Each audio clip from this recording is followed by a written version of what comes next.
Now let us start our first topic, which is nitrogen fixation. After this we will cover nitrogen cycle. So let's start. Nitrogen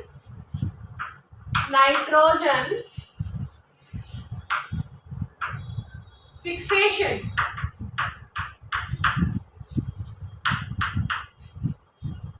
Nitrogen fixation. Our first topic is nitrogen fixation. You all know nitrogen is the major component of our atmosphere. Means अगर हम gases की बात करें तो 78% हमारे atmosphere का क्या है, नाइट्रोजन। और जब हम नाइट्रोजन को लिखते हैं तो हम कैसे लिखते हैं, N2 गैस की फॉर्म में, N2 की फॉर्म में होते हैं, एंड देन 2 देखो मैंने कहाँ लिखे, नीचे लिखा है ना, तो पीछे लिखा है ना आगे लिखा है, पीछे लिखा है और नीचे लिखा है, ठीक है। पोजीशन N2, इसको ऐसे रिप्रेजेंट करते हैं। इसका मीनिंग क्या होता है, नाइट्रोजन और नाइट्रोजन के दो कंपोनेंट होते हैं, मींस दो नाइट्रोजन के एटम्स होते हैं, ठीक है। इनके बीच में 3 बॉन्ड प्रेजेंट होते हैं। दैट मीन्स ये दो नाइट्रोजन ट्रिपल बॉन्ड से जुड़े हुए होते हैं, ट्रिपल बॉन्ड। फॉर एग्जाम्पल, अब इमेजिन करो 2 स्टूडेंट्स है, ठीक है, या 2 फ्रेंड्स है।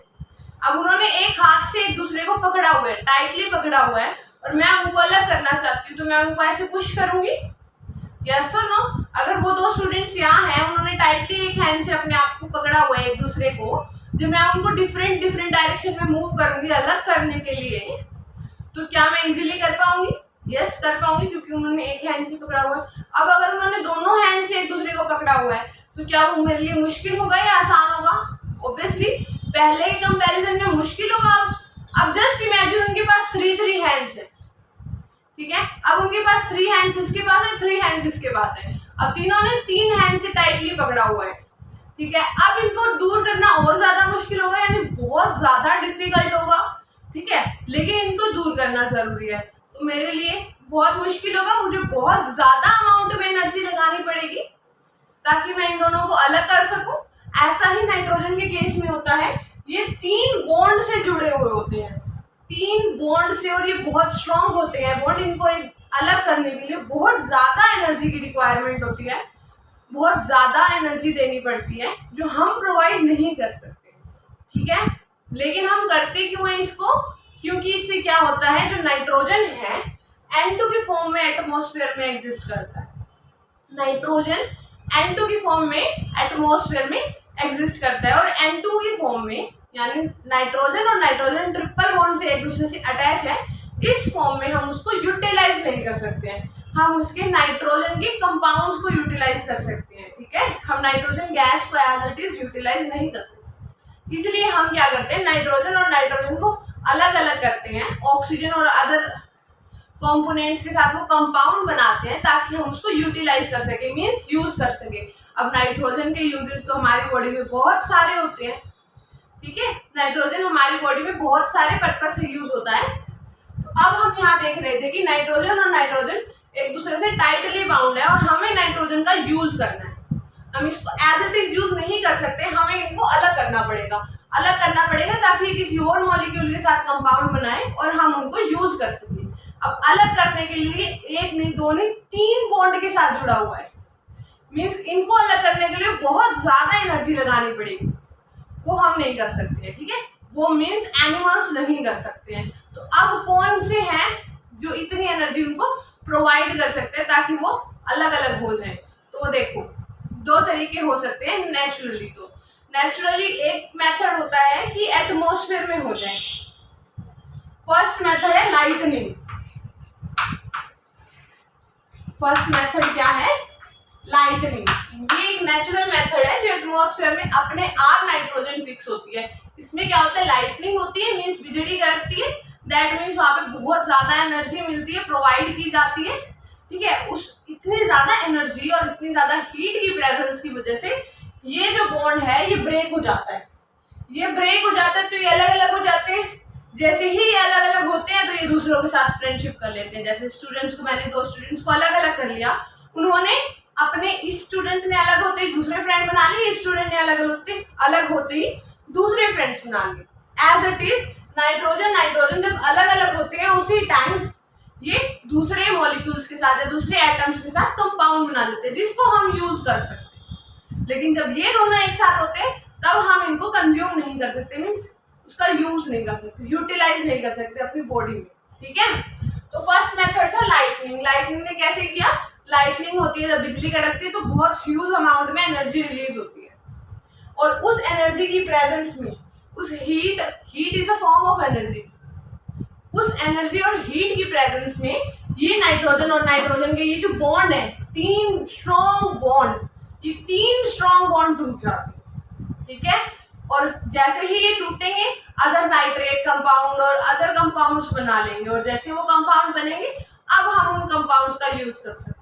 ठीक है, नेक्स्ट नेचुरल मेथड है,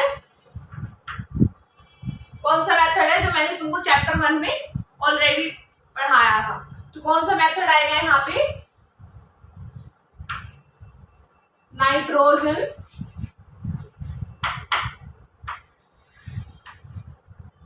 फिक्सिंग बैक्टीरिया। देखो, सबसे पहले हम एक डेफिनेशन डिस्कस करते हैं, व्हाट इज नाइट्रोजन फिक्सेशन। क्या डेफिनेशन है?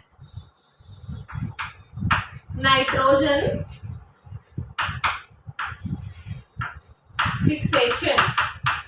नाइट्रोजन फिक्सेशन का मीनिंग है कि जो एटमॉस्फेयर की nitrogen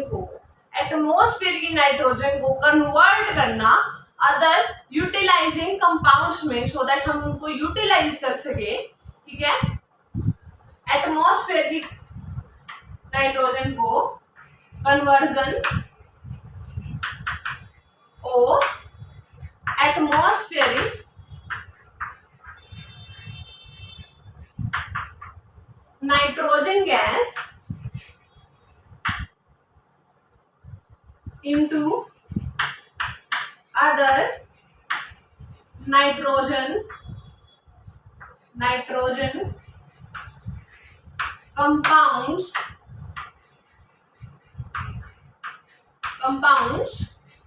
so that we can utilize it, ताकि हम इसको यूटिलाइज कर सके। समझ आ रहा है? तो अब देखो, नाइट्रोजन को यूटिलाइज करने में, यानी नाइट्रोजन गैस को अदर कंपाउंड्स में कन्वर्ट करना है, इस नाइट्रोजन गैस को अदर कंपाउंड्स में कन्वर्ट करना है सो दैट हम उसको यूटिलाइज कर सके। इसके लिए कुछ बैक्टीरिया होते हैं जिसको हम कहते हैं नाइट्रोजन फिक्सिंग बैक्टीरिया। मींस इस नाइट्रोजन में प्रॉब्लम है, एक्चुअल में प्रॉब्लम नहीं है, मींस हमारे साथ ये प्रॉब्लम है, हम इस नाइट्रोजन को एज इट इज यूज नहीं कर सकते, तो हम इसको फिक्स करेंगे। हम नहीं करेंगे, कुछ ऐसे बैक्टीरिया हैं जो इसको फिक्स करेंगे। तो जो इस नाइट्रोजन को फिक्स करते हैं उनको नाइट्रोजन फिक्सिंग बैक्टीरिया कहते हैं। जो इस नाइट्रोजन को फिक्स करते हैं उनको नाइट्रोजन फिक्सिंग बैक्टीरिया कहते हैं और इस प्रोसेस को नाइट्रोजन फिक्सेशन कहते हैं। समझ आ रहा है? इसको मींस इस नाइट्रोजन को, ताकि हम इसको यूज कर सके, कन्वर्ट कर देंगे अदर नाइट्रोजन कंपाउंड्स में। फॉर एग्जांपल नाइट्रोजन के नाइट्राइल, नाइट्रिक एसिड, अदर बहुत सारे नाइट्रोजन के कंपाउंड्स होते हैं, ताकि हम उसका यूज कर सके। तो इस नाइट्रोजन को फिक्स करने वाले बैक्टीरिया को नाइट्रोजन फिक्सिंग बैक्टीरिया कहेंगे और इस प्रोसेस को नाइट्रोजन फिक्सेशन कहेंगे। अब नाइट्रोजन फिक्सिंग बैक्टीरिया का सबसे अच्छा एग्जांपल है राइजोबियम बैक्टीरिया। और ये राइजोबियम बैक्टीरिया कहाँ प्रेजेंट होता है? रूट्स में। ये राइजोबियम बैक्टीरिया कहाँ प्रेजेंट होते हैं? रूट्स में। ऐसे प्लांट्स, ऐसे लेग्यूमिनस प्लांट्स लेग्यूमिनस प्लांट्स की रूट्स में प्रेजेंट होता है, हमेशा लेग्यूमिनस प्लांट्स की रूट्स में मिलेंगे ये बैक्टीरिया। और लेग्यूमिनस प्लांट्स कौन से होते हैं, मीन्स दालों वाले पौधे, उन्हीं को बोलते हैं लेग्यूमिनस प्लांट्स, ठीक है। लेग्यूमिनेसी फैमिली से बिलोंग करते हैं। लेग्यूमिनस प्लांट्स की रूट्स में, रूट्स कौन से पार्ट होते हैं, जो धरती के अंदर मीन्स ग्राउंड के इनवर्ड, धरती के अंदर की तरफ ग्रो करते हैं, उसको रूट्स बोलते हैं, ठीक है। लाइक दिस, ये एक स्ट्रक्चर बना दिया, यहाँ पे रूट्स बना दी, ठीक है।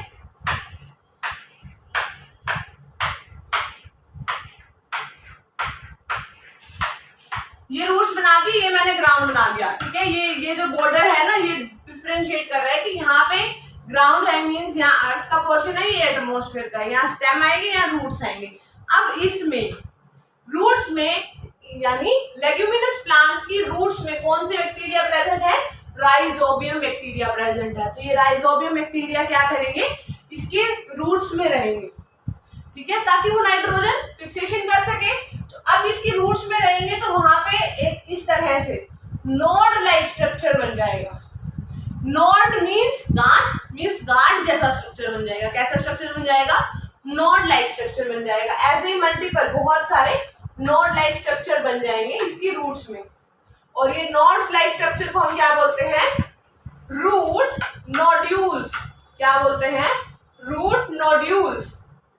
इन रूट नोड्यूल्स, ये रूट नोड्यूल्स कहाँ प्रेजेंट है, रूट्स में। और किस प्लांट की रूट्स में प्रेजेंट है, लेग्यूमिनस प्लांट्स की रूट्स में प्रेजेंट है। तो अब ये जो रूट नोड्यूल्स हैं, इन रूट नोड्यूल्स में क्या प्रेजेंट है, rhizobium bacteria. Rhizobium bacteria leguminous plants की रूट्स में प्रेजेंट है। तो इन दोनों में क्या रिलेशन है, ठीक है। सबसे इंपॉर्टेंट रिलेशन होता है जो बहुत ही अच्छा है, जिसके बारे में हम अभी बताते हैं। इस रिलेशनशिप को कहेंगे सिम्बायोटिक रिलेशनशिप, सिम्बायोटिक रिलेशन। इस रिलेशनशिप को क्या कहेंगे, सिम्बायोटिक रिलेशनशिप या सिम्बायोटिक रिलेशन, या फिर इसको कहेंगे सिम्बायोटिक न्यूट्रिशन, क्योंकि ये एक दूसरे पे डिपेंड कर रहे हैं न्यूट्रिशन के लिए। अब ये न्यूट्रिशन होता कैसे, इसको बोलते कैसे है, प्रीवियस चैप्टर में हम ये डिस्कस कर चुके हैं कि सिम्बायोटिक न्यूट्रिशन क्या होता है। मैं अब दोबारा रिवाइज करा देती हूँ कि सिम्बायोटिक न्यूट्रिशन मीन्स एक बेस्ट फ्रेंड मीन्स दो बेस्ट फ्रेंड्स हैं, ठीक है। फॉर एग्जाम्पल दो बेस्ट फ्रेंड्स हैं और हमेशा साथ में रहते हैं। एक तो इंटेलिजेंट वन है, ठीक है, बहुत हार्ड वर्किंग है। एक है थोड़ा सा वीक है पढ़ाई में, ठीक है। एक्चुअल में वीक कोई नहीं होता है, बस वो थोड़ा सा ध्यान नहीं देते, ठीक है। वीक स्टूडेंट कोई भी नहीं होता है, सबके पास ब्रेन होता है, सब यूटिलाइज करते हैं। बस वो कुछ स्टूडेंट्स होते हैं जो उसको स्टडीज में यूटिलाइज करते हैं, कुछ होते हैं जो उसको स्टडीज में यूटिलाइज ना करके अदर एक्टिविटीज में करते हैं। ब्रेन से वीक कोई भी नहीं होता है, ठीक है। एक्सेप्शनल केस सब जगह होते हैं। नॉर्मल कंडीशन में क्या है, सपोज दो बेस्ट फ्रेंड्स हैं, हमेशा साथ में रहते हैं, ठीक है।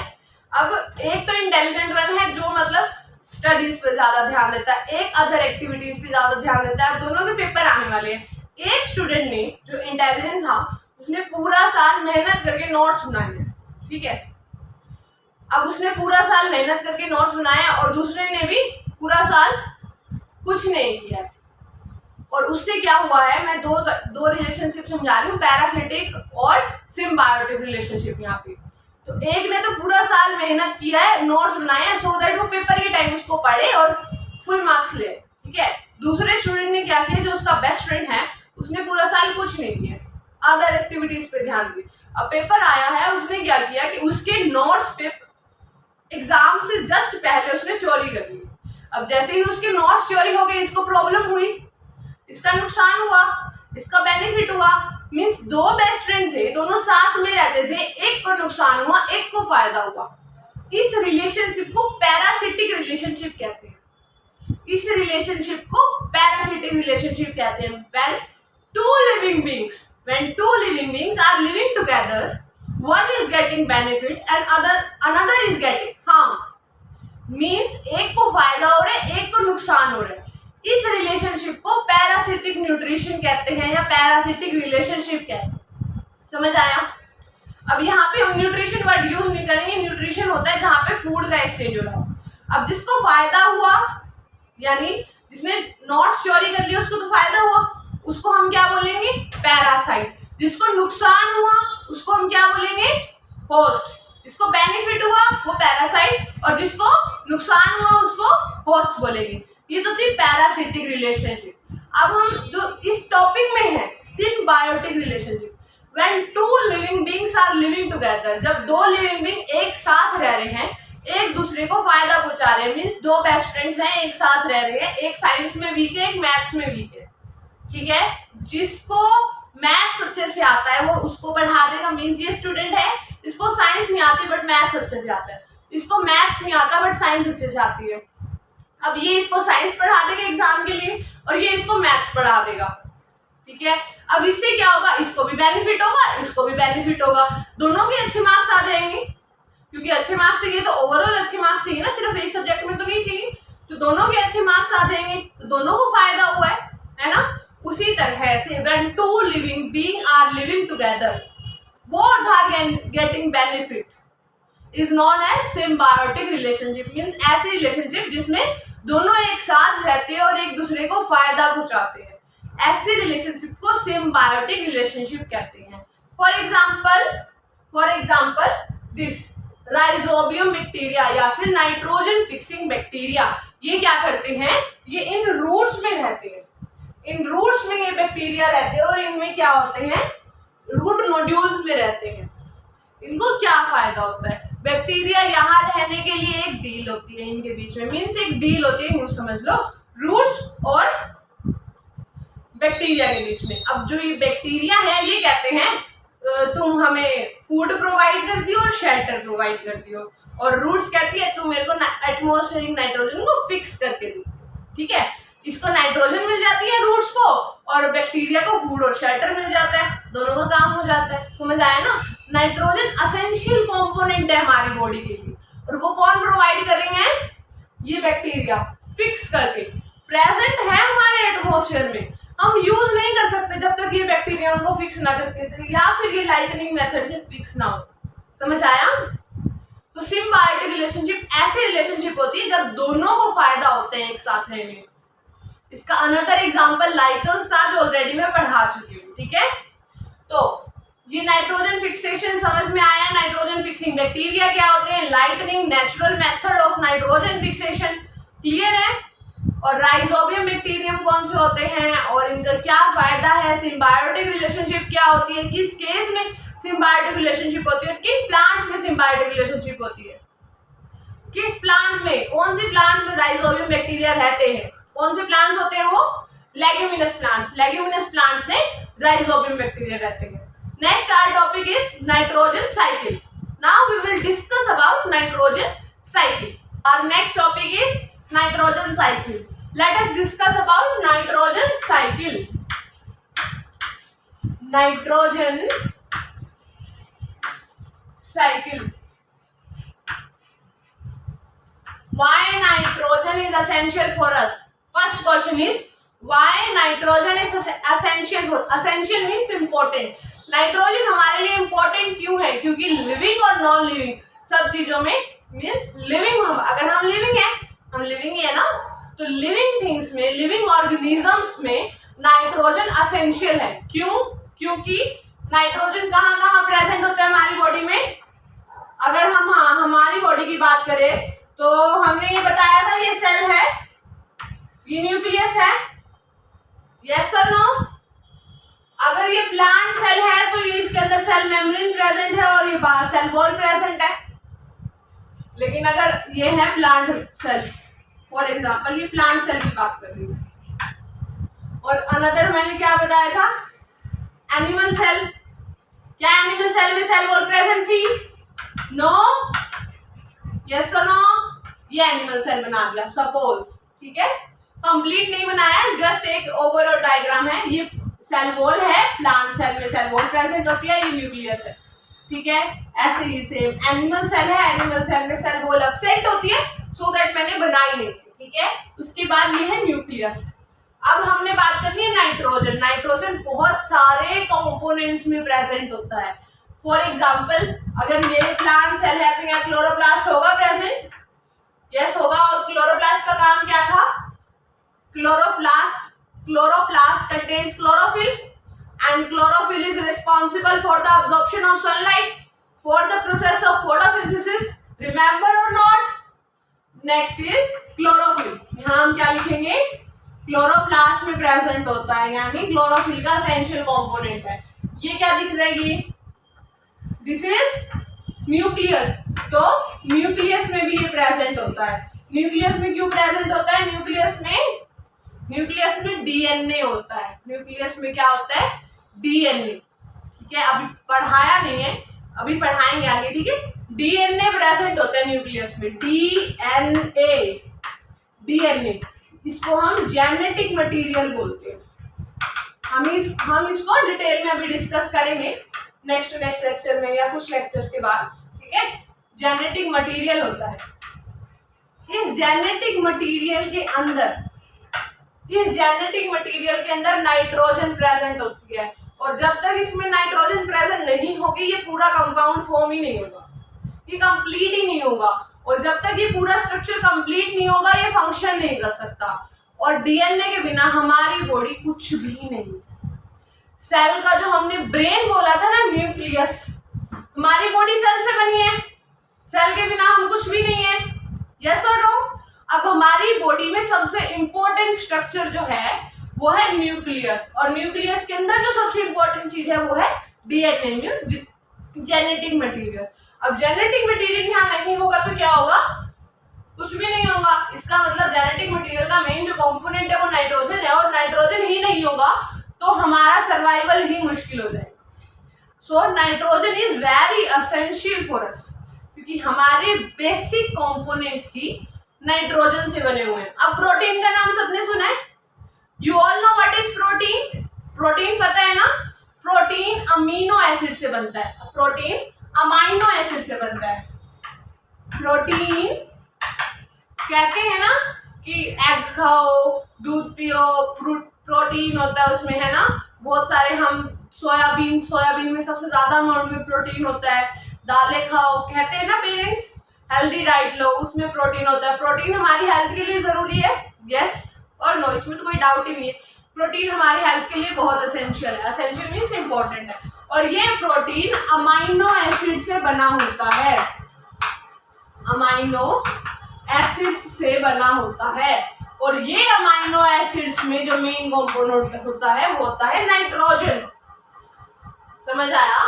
Means nitrogen is very essential for us. तो अब हमने नाइट्रोजन के बारे में पढ़ लिया, नाइट्रोजन फिक्सेशन पढ़ लिया। अब हम पढ़ेंगे nitrogen cycle. Now we will discuss about nitrogen cycle. सबसे पहले हम इसको ड्रॉ करते हैं, नाइट्रोजन साइकिल को। देखो यहां हम ड्रॉ कर देते हैं एटमॉस्फेयर। एटमॉस्फेयर तो सबको पता है ना? एटमॉस्फेयर क्लास 4th और 5th से पढ़ते आ रहे, व्हाट इज एटमॉस्फेयर। तो एटमॉस्फेयर में नाइट्रोजन प्रेजेंट है, 78% नाइट्रोजन है। किसकी फॉर्म में प्रेजेंट है? N ट्रिपल बॉन्ड N की फॉर्म में, यानी N2 गैस की फॉर्म में प्रेजेंट है, जिसको हम एज इट इज यूटिलाइज नहीं कर सकते हैं। दैट्स वाई हम इसको यूटिलाइज करने के लिए हम नहीं, अब एक्चुअल में क्या होते हैं, मेथड्स होते हैं। कौन कौन से मेथड्स है? नाइट्रोजन फिक्सेशन होगा, नाइट्रोजन को फिक्स करेंगे, नाइट्रोजन फिक्सेशन का प्रोसेस होगा। किस किस मेथड से हो सकता है? Natural method. फर्स्ट मेथड क्या हो सकता है? रूट्स ऑफ लेग्यूमिनस प्लांट, जिसके अंदर क्या प्रेजेंट थे? Nitrogen fixing bacteria. ठीक है, तो वो राइजोबियम लाइक बैक्टीरिया से भी हो सकता है। ठीक है, और किसकी वजह से हो सकता है? लाइटनिंग की वजह से भी हो सकता है नाइट्रोजन फिक्सेशन। अब ये नाइट्रोजन फिक्सेशन जो हुई है वो रूट्स में हुई है, तो ये हमको कहाँ मिलेगी? सोइल में मिलेगी। कहाँ मिलेगी? सोइल में मिलेगी। सोइल से इसको कौन कंज्यूम करेंगे? प्लांट्स कंज्यूम करेंगे। प्लांट्स ही कंज्यूम करेंगे ना, इसको हम ऊपर बना देते हैं। सोइल से इनको कौन कंज्यूम करेंगे? यहाँ बनाते हैं, प्लांट्स कंज्यूम करेंगे। ठीक है, अब प्लांट्स को कौन खाते हैं? प्लांट्स को कौन ईट करते हैं? एनिमल्स।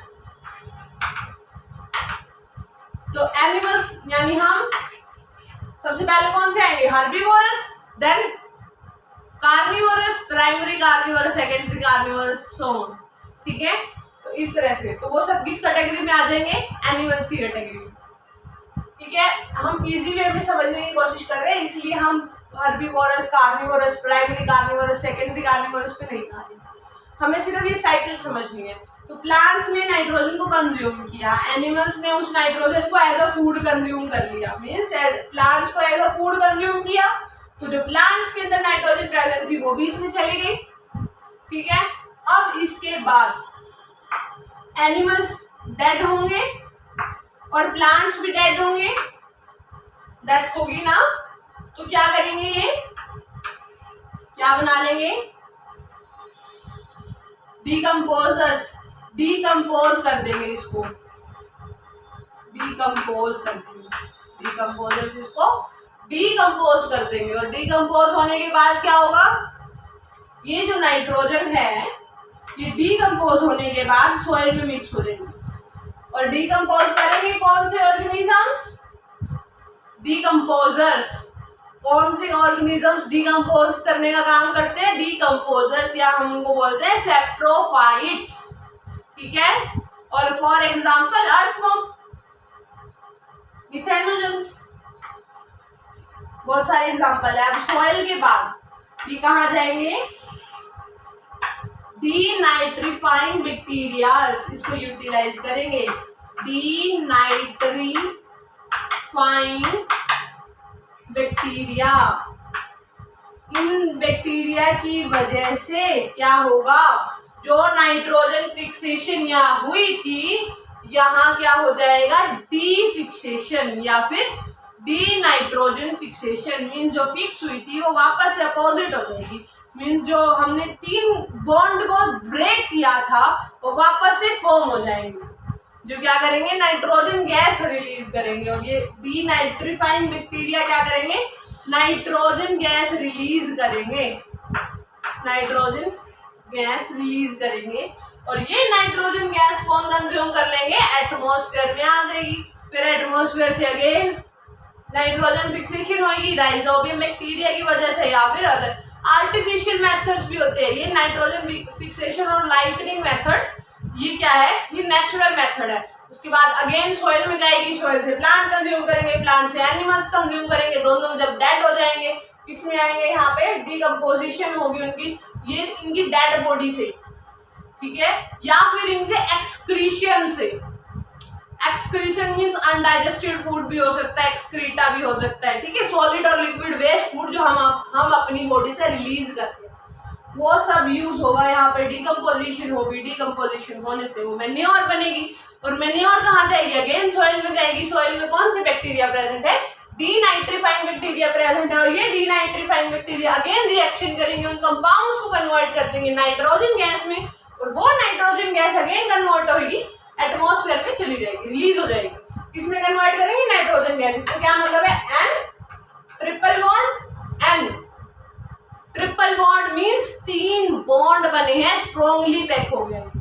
ठीक है, that's all for today. In next chapter, in next video we will discuss about next chapter. Okay, thanks.